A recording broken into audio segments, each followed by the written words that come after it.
BJP ಹಮ್ಮಿಕೊಂಡಿದ್ದಂತಹ ಪಾದಯಾತ್ರೆಯಲ್ಲಿ BJP ಕಾರ್ಯಕರ್ತೆ ಗೌರಮ್ಮ ಅವರು ಹೃದಯಾಘಾತದಿಂದ ಸಾವನ್ನಪ್ಪಿದ್ರು. ಹೃದಯಾಘಾತಕ್ಕೆ ಒಳಗಾಗಿದ್ದಂತಹ ಗೌರಮ್ಮ ಅವರ ಅಂತಿಮ ದರ್ಶನವನ್ನು ನಿಖಿಲ್ ಮತ್ತು ಬಿಜೆಪಿಯ ಅಧ್ಯಕ್ಷ ವಿಜಯೇಂದ್ರ ಎಲ್ಲರೂ ಕೂಡ ಪಡೆದುಕೊಂಡಿದ್ದಾರೆ. ಚನ್ನಪಟ್ಟಣ ಬಹಿರಂಗ ಸಭೆಗೂ ಮುನ್ನ ಅವರು ನಡ್ಕೊಂಡು ಬರ್ತಾ ಇದ್ದಂತಹ ಸಂದರ್ಭದಲ್ಲಿ ಸಾವನ್ನಪ್ಪಿದ್ರು. ಅಂತಿಮ ದರ್ಶನವನ್ನು ಪಡ್ಕೊಂಡಿದ್ದಾರೆ ಬಿಜೆಪಿ ರಾಜ್ಯಾಧ್ಯಕ್ಷ ವಿಜಯೇಂದ್ರ ಮತ್ತು ನಿಖಿಲ್.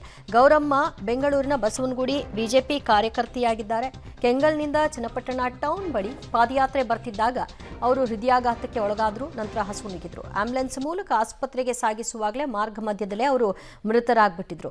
ಸೊ ಇದೆಲ್ಲವನ್ನು ಕೂಡ ಗಮನಿಸಿದ ನಂತರದಲ್ಲಿ ಪಾದಯಾತ್ರೆಯ ಸಂದರ್ಭದಲ್ಲೇ ಅವರ ಒಂದು ಅಂತಿಮ ದರ್ಶನವನ್ನು ಪಡೆಯಲಿಕ್ಕೆ ಆಸ್ಪತ್ರೆಗೆ ಬಂದರು. ಅವರ ಅಂತಿಮ ದರ್ಶನವನ್ನು ಪಡ್ಕೊಂಡಿದ್ದಾರೆ ವಿಜಯೇಂದ್ರ ಮತ್ತು ನಿಖಿಲ್ ಕುಮಾರಸ್ವಾಮಿ.